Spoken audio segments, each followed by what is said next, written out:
आइए अब एक बात और बताएं, हम हनुमान जी महाराज के शरीर में चोला सिंदूर क्यों चढ़ाते हैं? इसका पहला प्रमाण तो यूं मिला है कि जब लंका विजय हो गई और विभीषण ने कहा प्रभु चलिए, तो भगवान राम ने कहा मैं तो पिताजी की आज्ञा अनुसार नगर में नहीं जाऊंगा। लक्ष्मण के द्वारा विभीषण को युवराज पद दिलवाया और तब विभीषण नाना प्रकार के गहने और कपड़े लाए। कहा प्रभु इन्हें आप मेरे भाइयों को, मेरे साथियों को, बंदर वृक्षों को सबको पुरस्कार रूप में बंटवा दीजिए। भगवान श्री राम ने कहा विभीषण ये तो तुम्हारा कर्तव्य है, तुम ऊपर से बरस दो, जो जिसकी तबीयत आएगी सो उठा लेंगे, जैसा रामायण में लिखा है?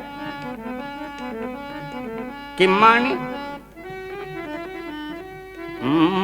मुख मेल डार कपि देहि। अब बंदर अपनी अपनी तबीयत के उठाने लगे। बंदर तो बंदर, कोई कोई मणियों को मुंह में डाल करके फोड़ देते हैं, फिर फेंक देते हैं। कोई कपड़ा ले लेते हैं, पहले तो बहुत अच्छा लगता है, फिर उसे फाड़ देते हैं। सीता जी सब तमाशा देख रही हैं। हनुमान जी महाराज ने एक अच्छी कीमती मणि उठाई और उसे दांत से फोड़ दिया। सीता ने कहा हनुमान, सचमुच बंदरों का स्वभाव भी बड़ा विचित्र होता है। क्यों? कहा इतनी कीमती मणि तुमने फोड़ दी, इसकी कोई कीमत नहीं समझी, क्यों फोड़ दी? हनुमान जी ने कहा माँ मैं ये देख रहा था कि भला इसके अंदर राम राम मेरे प्रभु का नाम है या नहीं, ये देख रहा था। तो सीता ने कहा तो फिर ऐसे तो इतनी कीमती मणि में तुमने देखा, क्या तुम्हारे शरीर के अंदर प्रभु का नाम है? उसी समय हनुमान जी ने अपने पंजे लगाकर और अपने सीने को फाड़ दिया। श्री सीता जी ने देखा रोम रोम में राम राम राम राम अंकित था। रोते हुए सीता जी ने अपनी मांग का सिंदूर जल्दी जल्दी पोंछ करके और हनुमान जी के घाव में वो सिंदूर भरा। और एक दूसरा प्रमाण बताएं, आप तो जानते हैं माँ बेटे का तो कोई खास परहेज नहीं होता, और बेटा तो माँ के कमरे में बिना इंटीमेशन के भी जाता आता रहता है। तो एक दिन यही हुआ, श्री सीता जी स्नान करके कमरे के अंदर गईं, श्रृंगार कर रही थीं। हनुमान जी दूर से देख रहे थे। सीता जी ने एक डिबिया से निकाल के और लाल लाल सिंदूर लगाया। हनुमान जी वहीं पूछने लगे माँ ये आप लाल लाल रोज क्या लगाया करती हैं और क्यों लगाती हैं?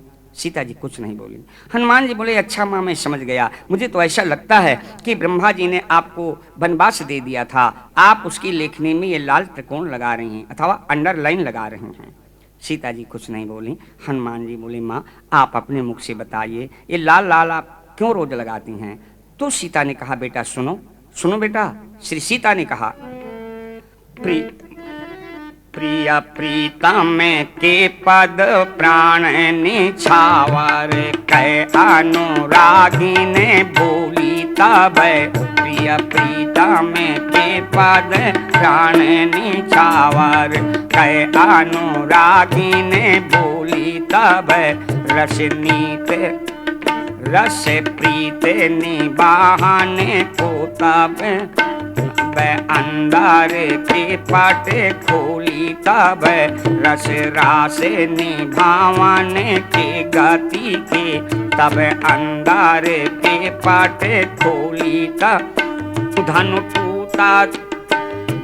टूटत भावर साथ पड़ी रघुनंदन के संग होली तब। करुणा कर संसार साई गई यह रोली तब। करुणा कर संसार साई गई यह रोली तब। श्री सीता ने क्योंकि बेटा बड़ा हो चुका है ना, माँ सीता ने संकोच से कहा बेटी सुनो, जब धनुष टूटने के बाद भावरें पड़ी थी ना, तब तुम्हारे प्रभु ने मेरे मत्थे में ये लाल लाल सिंदूर लगाया था ना। हनुमान जी ने कहा माँ वो तो तब से आपने कई बार नहाया धोया, वो मेरे प्रभु का लगाया तो छूट गया होगा, अब आप रोज क्यों लगाती हैं? तब माँ सीता ने कहा बेटे सुनो, यही बेशे से प्रीतम प्यारे रीझ हैं, वही बेशे से नित्य रीझ है वो भलो।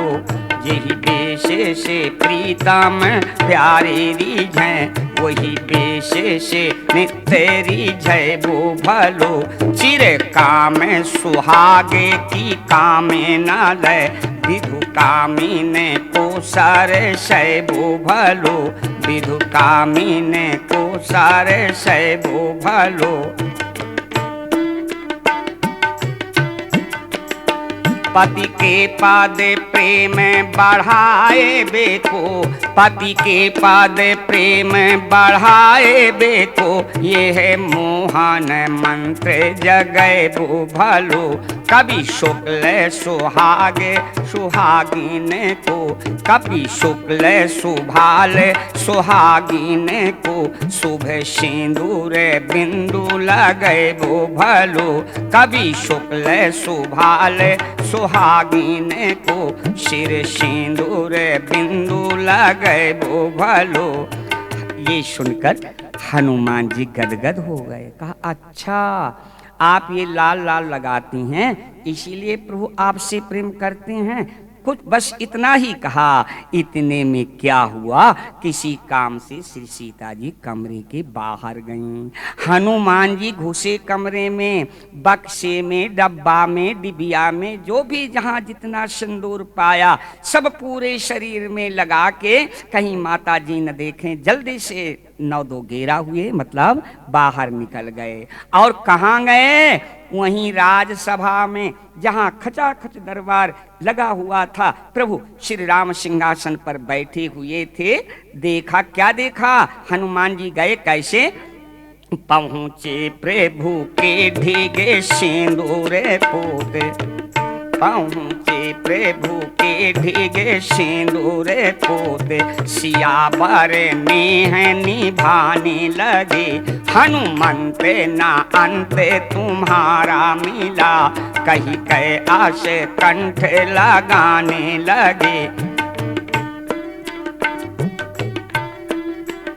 यही भांति से पूजा करे जो तुम्हें हमें तो प्रिया सो समझाने लगे।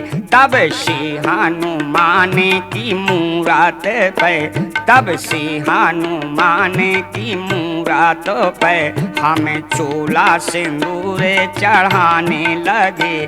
तब से हनुमान के मूरति पे हम चोला सिंदूर चढ़ाने लगे। बोलिए वीर बजरंग बली की जय।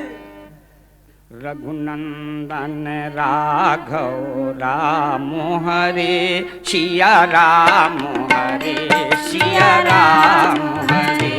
रघुनंदन राघव राम हरे सिया राम हरे सिया राम हरे। रघुनंदन राघव राम हरे सिया राम हरे सिया राम हरे। रघुनंदन राघव राम हरे सिया राम हरे सिया राम हरे। रघुनंदन राघव राम हरे सिया राम हरे सिया राम हरे। रघुनंदन राघव राम हरे सिया राम हरे सिया राम हरे। रघुनंदन राघव राम हरे सिया रघुनंदन राघव राम हरे सिया राम हरे सिया राम हरे। रघुनंदन राघव राम हरे सिया राम हरे सिया राम हरे। रघुनंदन राघव राम हरे सिया राम हरे सिया राम हरे। रघुनंदन राघव राम हरे सिया राम हरे सिया राम हरे। रघुनंदन राघव राम हरे सिया राम हरे सिया राम हरे। रघुनंदन राघव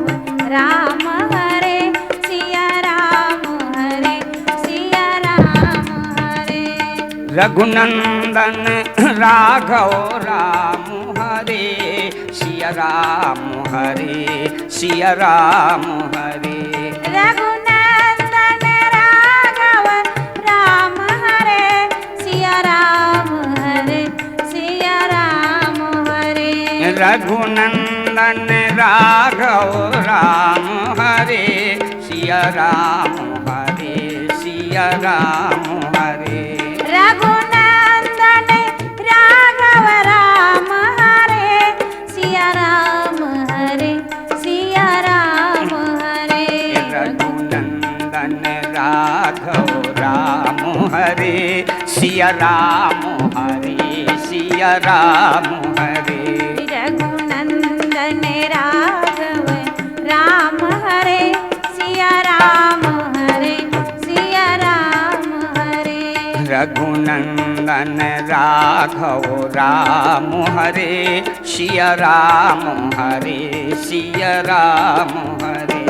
रघुनंदन राघव राम हरे सिया राम हरे सिया राम हरे।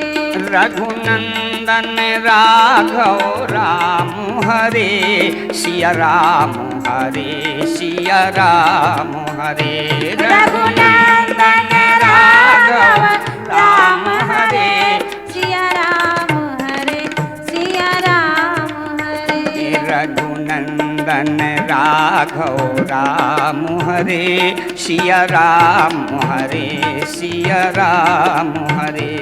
रघुनंदन राघव राम हरे सिया राम हरे सिया राम हरे। रघुनंदन राघव राम हरे सिया राम हरे सिया राम हरे। रघुनंदन राघव राम हरे सिया राम हरे सिया राम हरे। रघुनंदन राघव राम हरे सिया राम हरे सिया राम हरे। रघुनंदन राघव राम हरे सिया राम हरे सिया राम हरे। रघुनंदन राघव राम हरे सिया राम हरे सिया राम हरे। रघुनंदन राघव राम हरे सिया राम हरे सिया राम हरे। रघुनंदन राघव राम हरे सिया राम हरे सिया राम हरे। रघुनंदन राघव राम हरे सिया राम हरे सिया राम हरे। रघुनंदन राघव राम हरे सिया राम हरे सिया राम हरे। रघुनंदन राघव राम हरे सिया राम हरे सिया राम हरे। रघुनंदन राघव राम हरे सिया राम हरे सिया राम हरे। रघुनंदन राघव राम हरे सिया राम हरे सिया राम हरे। रघुनंदन राघव राम हरे सिया राम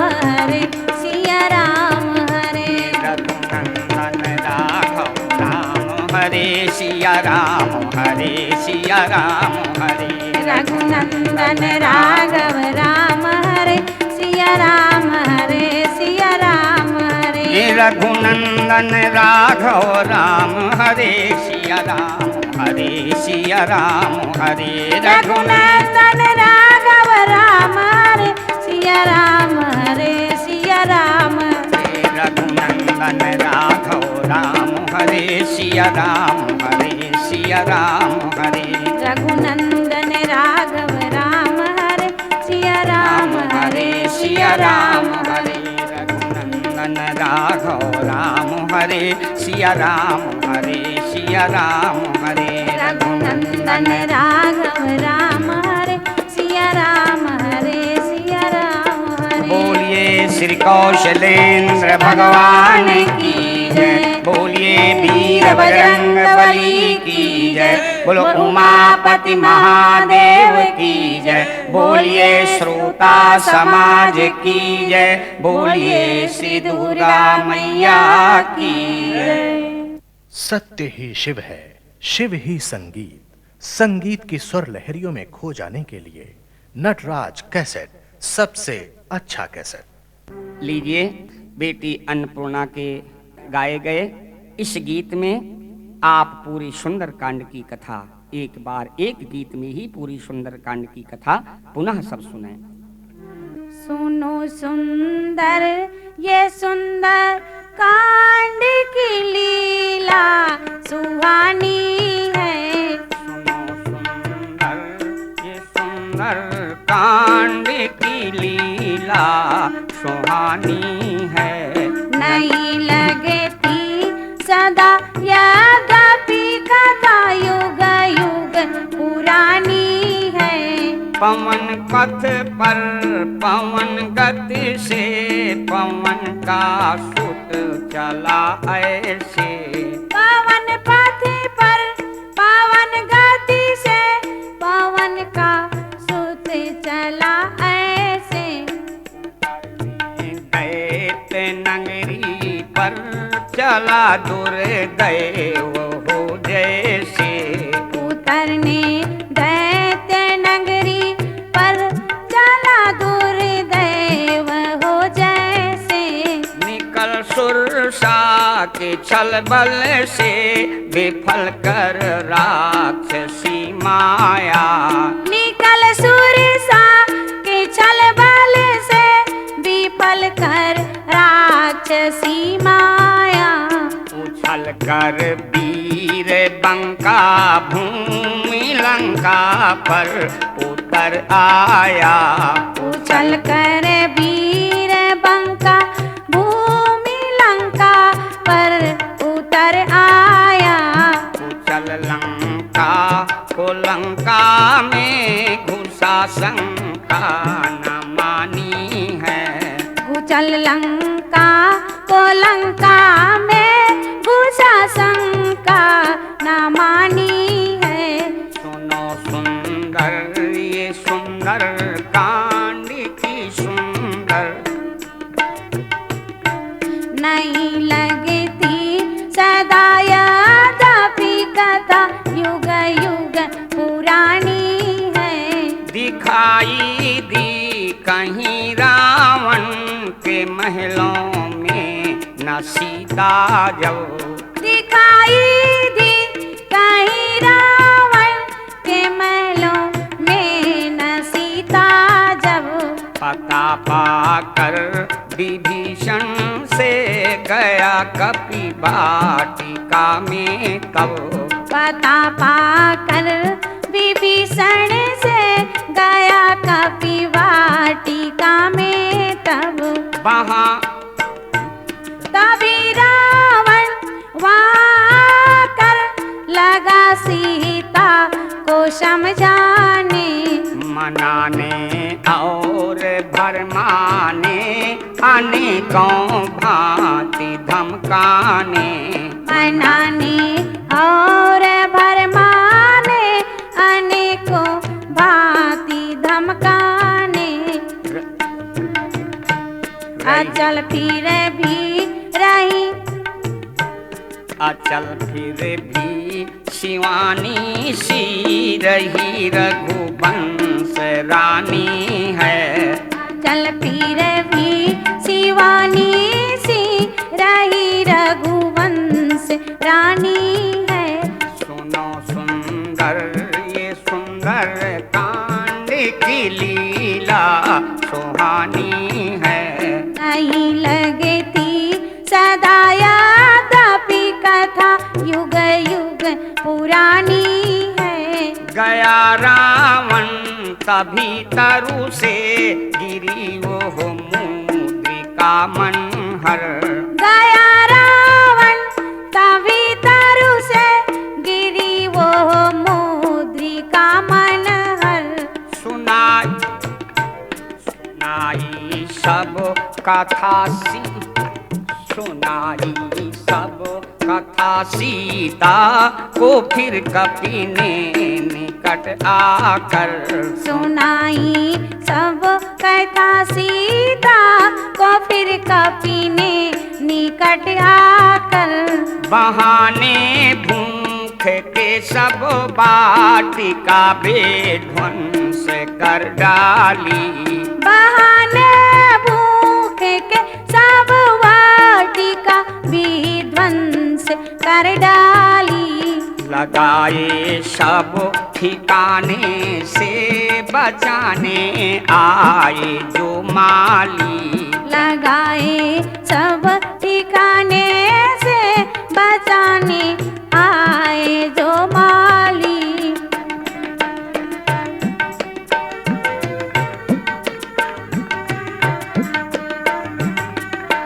बधा अक्षय बधी सेना भयाकुल राजधानी है सदा अक्षय बधी सेना भयाकुल राजधानी है सुनो सुन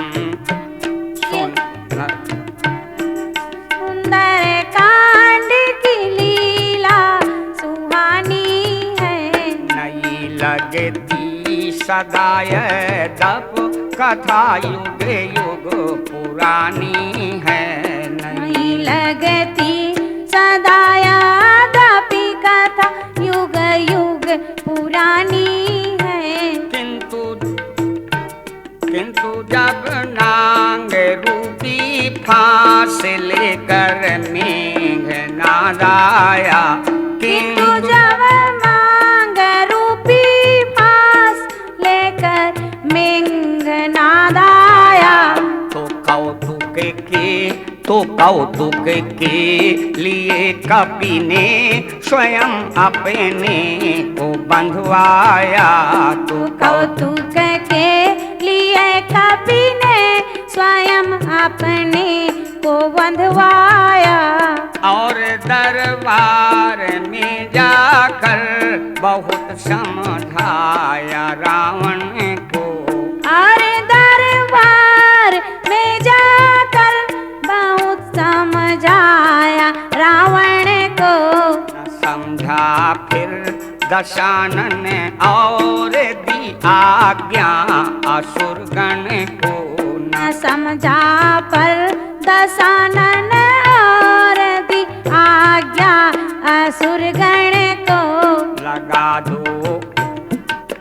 दो पूछ कपि की दृष्टता सारी भुलानी है जला दो पूछ कपि की दृष्टि का सारी भुलानी है सुनो सुंदर ये सुंदर कांड की लीला सुहानी है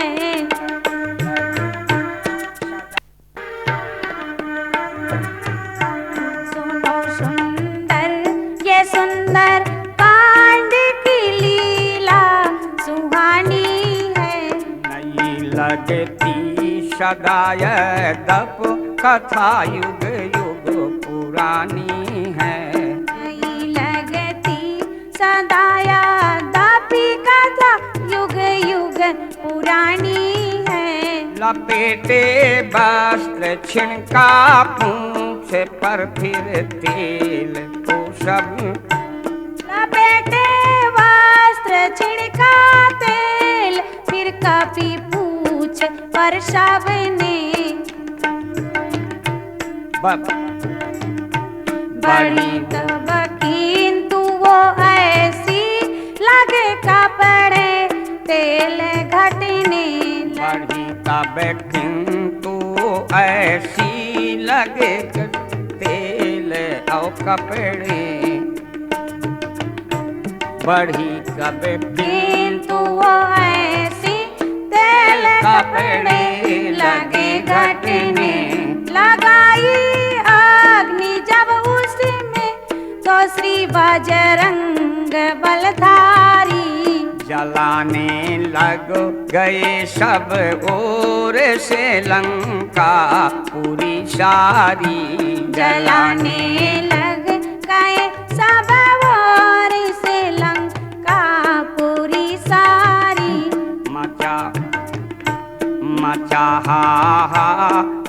स्वाहा मचाहा हुआ स्वाहा प्रलय जैसी दिखानी है। सुनो सुंदर ये सुंदर कांड की लीला सुहानी है। सुनो सुंदर ये सुंदर कांड की लीला सुहानी है। बुझा कर पूछ सीता पूजा कर पूछ फिर सीता से चूड़ा मणि लिया सादर। और इस पार आए वायु नंदन बोल जय रघुबर।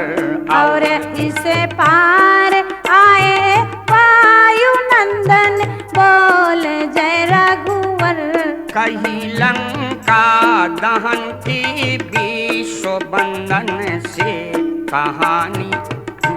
कही लंका दहन की भी स्वबंधन से कथा सारी। और मिथिलेश नंदनी की वर्णन की व्यथा भारी। और मिथिलेश नंदनी की वर्णन की व्यथा भारी। दशा प्रभु की हुई सुन जो न वो जाति बखानी है। दशा प्रभु की हुई सुन कर न वो जाति बखानी है। सुनो सुंदर ये सुंदर कांड की लीला सुहानी है। नहीं लगती सदा यादपि कथा युग युग पुरानी है।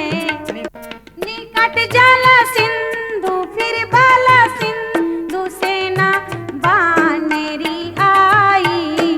निकट जल सिंधु फिर बल सिंधु सेना बानरी आई। वहीं रावण से टुकरा कर विभीषण ने शरण पाई। वहीं रावण से टुकरा कर विभीषण ने शरण पाई। उठे प्रभु शोक ने सागर तो वो बोला स्वयं आकर। उठे प्रभु शोक ने सागर तो वो बोला स्वयं आकर। कुशल नल नील से बंधवाइए पुल शीघ्र ही प्रभुवर। कुशल नल नील से बंधवाइए पुल शीघ्र ही प्रभुवर। रहेगी आपके अवतार की युग युग निशानी है। रहेगी आपके अवतार की युग युग निशानी है। सुनो सुंदर ये सुंदर कांड की लीला सुहानी है। नहीं लगती सदा यादपि कथा युग